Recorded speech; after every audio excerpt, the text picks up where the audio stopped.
cura de um endemoniado cego e mudo.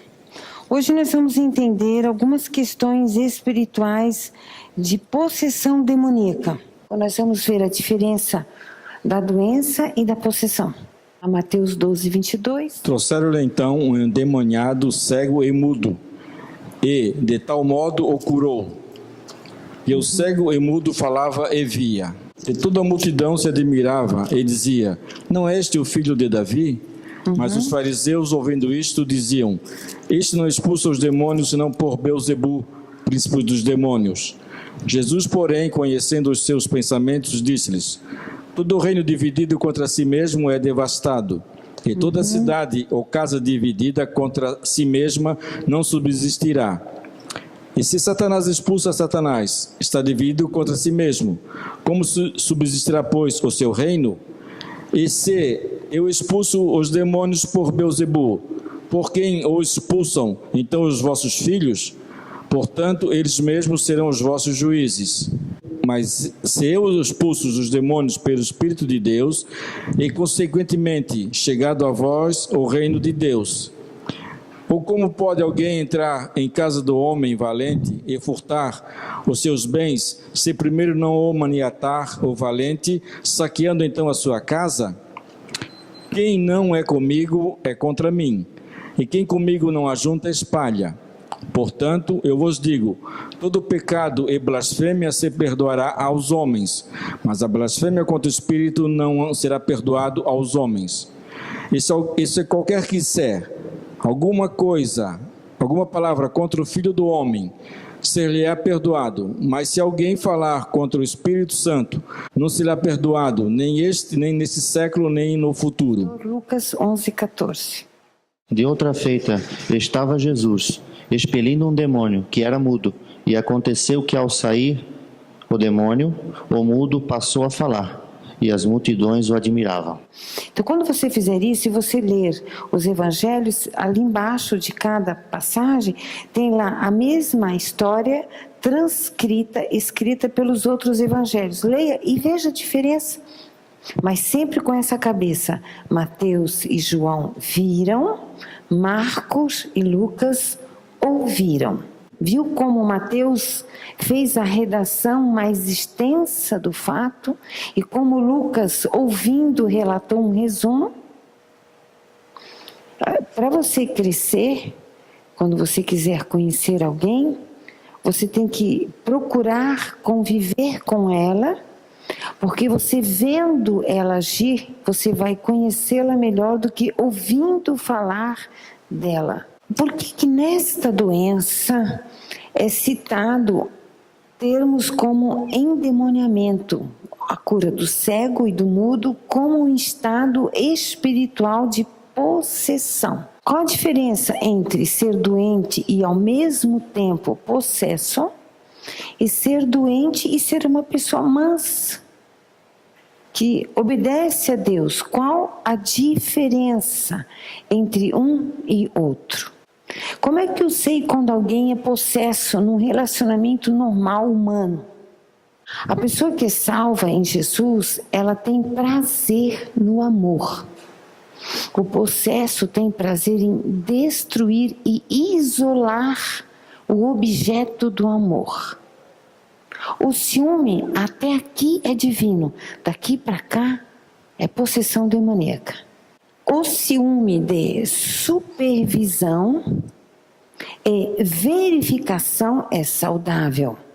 De impedimento e retirar o que a pessoa é possessão. Porque o demônio, o reino das trevas, eles vieram para matar, roubar e destruir. Então, a possessão é assim, por isso que tem histórias que diz que a pessoa era possessa, porque quando ela chegou no meio onde Jesus estava, ela destruía a sua volta. Então, o ser entra ou na infância por consagrações, ou na idade de poder de decisão, quando começa a exercer a vida sexual. E para sair do corpo tem que entender que está errado e reconhecer que errou. porque fez sem o respaldo do casamento. Os endemoniados sempre vieram perto da igreja, é normal. Por causa que a pessoa possessa, ela sempre reluta para vir. Está sempre falando mal, está sempre julgando os pastores, está sempre julgando os levitas, está sempre pensando mal, está sempre caluniando. A calúnia e falar mal é a mesma coisa que se debater, só que se debate na boca para justificar que não quer. Sempre em torno da igreja tem pessoas assim. Sempre foi assim, sempre será. Em Atos 5,16 diz assim: a ponto de levar os enfermos até pelas ruas e os colocarem sobre leitos e macas, para que ao passar Pedro, ao menos a sua sombra, se projetassem em alguns. Eram tantos atormentados naqueles dias, devido ao reino, o mundo político na época era romano, e só tinha vantagens quem fosse romano, cidadão romano, e quem não tinha, amontoados na cidade, igual São Paulo e Rio de Janeiro, não tinham como comer todos os alimentos, né, como as hortaliças, as frutas, que são as vitaminas, e o estresse e falta de moradia, e uma família dormindo num só aposento 2x3, isso causa um estresse tremendo. As pessoas adoeciam de estresse nos dias de Jesus. Nós hoje que temos cada um sua casa com 2, 3, 4 quartos, temos trabalho, dinheiro, direito de ir e vir. Antigamente era tudo a pé, irmãos. Jesus fez a obra de Deus toda a pé. Tem gente que não anda 1 quilômetro, já está morrendo. Você não sabe o que é estresse. Estresse é você só comer se você produzir na horta. Hoje tu ganha teu salário e compra, vem tudo pronto, fruta, verdura. Nós não temos por que ter estresse como era nos tempos de Jesus. Então, por isso que as pessoas eram tão possessas. Por quê? O ser entra pelo erro. Aonde que os demônios se instalam no ser humano? No sistema nervoso. No ápice do livre-arbítrio humano, que é o sistema nervoso central. E ele controla a pessoa na maneira de agir e sentir. Então, se há uma pessoa, para qualquer coisa, fica nervosa. Não é um dia nervoso, para qualquer coisa, qualquer assunto, que muda a rotina, ela fica nervoso, que fica até com calor nas axilas e sobe para qualquer coisa. Qualquer hospedagem, ela fica... Tem algo controlando ela, não é divino, é um ser. Por que Deus permitiu o demônio entrar no sistema nervoso? Porque ali você sabe se você tem algo ali em você ou não, que não deve estar dentro de você. Como é que você luta com isso? Na leitura bíblica, ele sai. Na leitura bíblica e conforme o ser no jejum. Ele sai, aí você volta, você começa a ter paz igual de uma criança, você muda, tua maneira de pensar muda. A pessoa que é possessa, depois ela é liberta, ela se sente outra pessoa.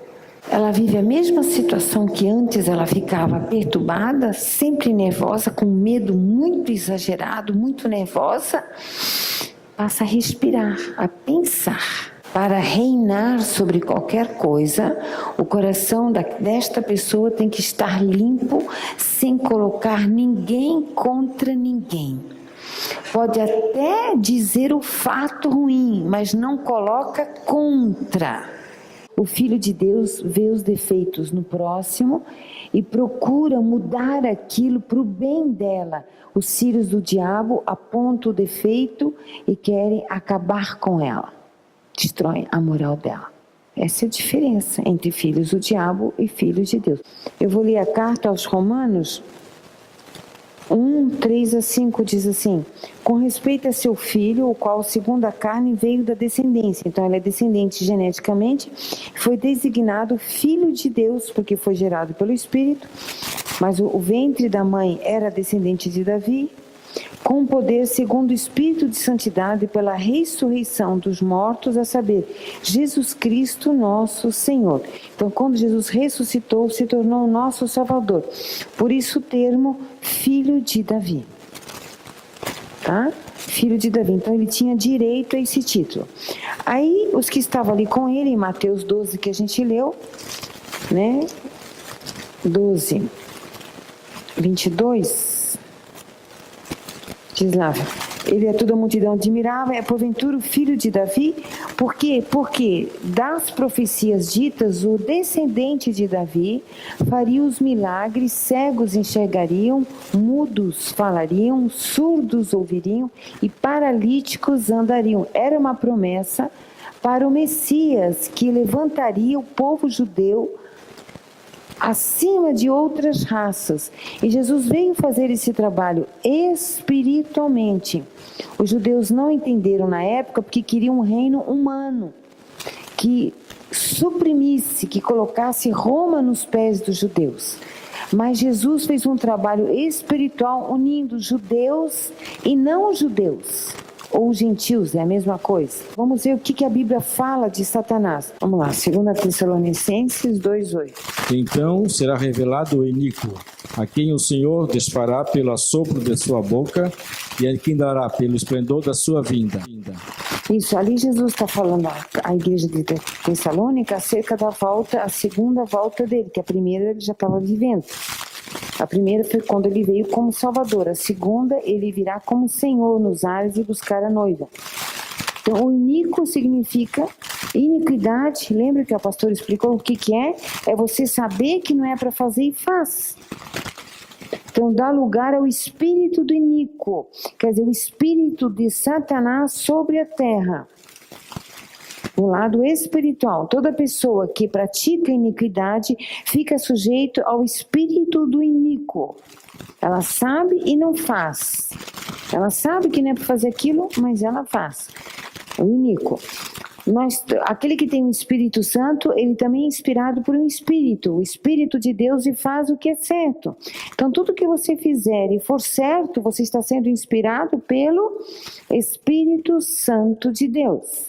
O que você faz é errado, você está sendo inspirado pelo iníquo, o espírito que há em Satanás. É isso que está dizendo aqui.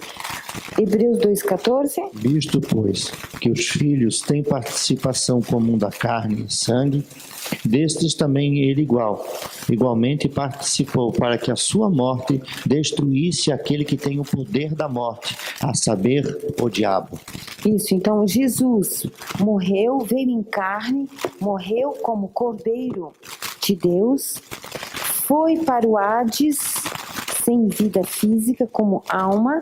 Como ele não tinha um pecado que segurasse a acusação de Lúcifer nas mãos, porque o sangue dele foi gerado pelo Espírito Santo, então ele não tinha uma natureza genética paterna humana, mas pelo Espírito de Deus, ele tomou as chaves do diabo da morte, por isso que ele veio em forma de carne. Entenderam? Porque Satanás tem direitos de nos acusar. 1 João 3,8 diz assim: aquele que pratica o pecado procede do diabo, porque o diabo vive pecando desde o princípio. Para isso manifestou o Filho de Deus, para destruir as obras do diabo. Toda vez que você pecar, mentindo, errando, subornando, com preguiça, com malícia, com maldade, você está sendo inspirado por demônios. João 1,12. E disse o Senhor a Satanás: eis que tudo quanto tem está na tua mão, somente contra ele não estendas a tua mão. E Satanás saiu da presença do Senhor. Então tem uma lei espiritual que a história de Jó nos prova, que Satanás pode passear na terra. Lógico, se ele enganou os primeiros seres humanos, ele tem direito, espiritualmente, ele pode entrar na terra a hora que ele quiser. Então, Satanás passeia na terra. E ele passeia. E ele apresenta a Deus o que ele vê a gente fazendo. Então, o que ele faz? Ele se apresenta a Deus e apresenta o nome da pessoa que erra para reivindicar que o nome dela saia do livro da vida. Olha que inimigo nós temos. Eficaz, espertíssimo. Então, cada vez que nós damos lugar ao erro, à mentira, ao pecado, à prostituição, quanto mais cedo se prostituir, mais fácil ele tira o nome no livro da vida. A hora que Satanás apresenta este pecado, e a pessoa pediu perdão e apresenta, o céu para, como se parasse, o Espírito Santo conversa com Deus e juntos verificam o que fazer. Na hora que nós erramos, o Espírito chora. Uma alma para Deus é mais do que tudo que foi criado pelas mãos de Deus. Enquanto o Espírito chora, o Pai não faz nada. E o pecador fica vazio de Deus. Aí ele começa a vir na igreja, ele errou, aí fica vazio, tem sono, fica nervoso, fica bravo com os outros. Aí todos os demônios começam a vir tudo de novo na mente como era no início, com a força de 7 vezes mais. Tem perguntas que é da autoria luciferiana. Tem perguntas que é da autoria do Espírito Santo. Tem perguntas que é a autoria de um coração bondoso. Tem perguntas que é da autoria de um coração maldoso. Entre um coração maldoso e uma possessão, o caminho é bem pertinho. Entre um coração puro e o Espírito Santo também é bem pertinho. Mas esses dois caminhos não andam junto com esses dois caminhos. A separação é clara, luz e trevas. Satanás quer as almas dos homens para ele. Por isso que ele nos acusa. Então não dá lugar à ira. E a ira trabalha nos nervos do ser humano. Tudo que te deixar nervoso e fora do ar, o que eu faço, pastora? Respira fundo e se faz de surdo e mudo. É a melhor coisa para vencer. Se estiver nervoso, não abra sua boca.